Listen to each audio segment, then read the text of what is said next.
সারাদিন পর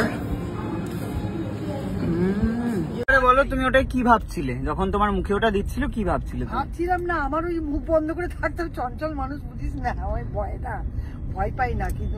কিন্তু ওটিতে যাওয়ার আগে মানুষদের এরকম করছিলে, চোখ নাক মুখ বুঝিয়ে থাকতে হবে যে অতক্ষণ। কোনো সমস্যা কি হয়েছে তোমার?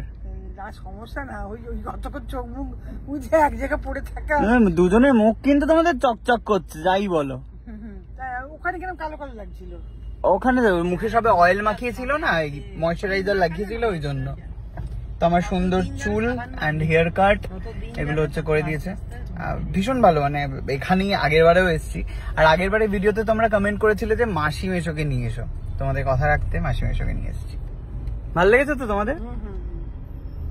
পার্লার শেষ করে এবারে আমরা বেরিয়ে পড়েছি হচ্ছে খাওয়ার উদ্দেশ্যে ক্যালকাটা নস্টালজিয়াতে। আর সামনেই মুদিয়ালির পুজো, কি অসাধারণ লাগছে দেখো। পুজো ভাইবস পুরো এলাকা জুড়ে। সামনে মুদিয়ালির প্যান্ডেল, আর নস্টালজিয়াটা ঠিক তার পাশে দেখাচ্ছি।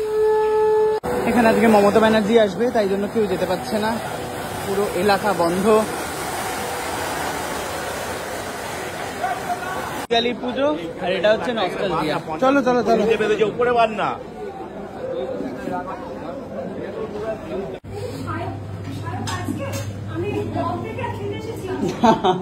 ফেভারিট রেস্টুরেন্ট তো, এখানে আসি। Thank you. বসো, আমি ওই দিকটায় ঢুকেছি। হ্যাঁ তুমি ঢোকো তাহলে, দাঁড়া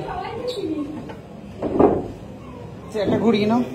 আজকে ডাল ভাত, আমি সাথে ইলিশ মাছ খাওয়াবো। তুমি? জগ্গি মটন। ঠিক আছে, সুন্দর খাবার। এই একটা ডাল, দুটো ডাল না।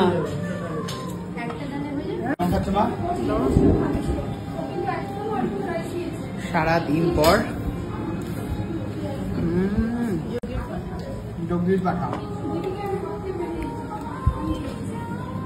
দিয়ে সবাই খেয়েছে।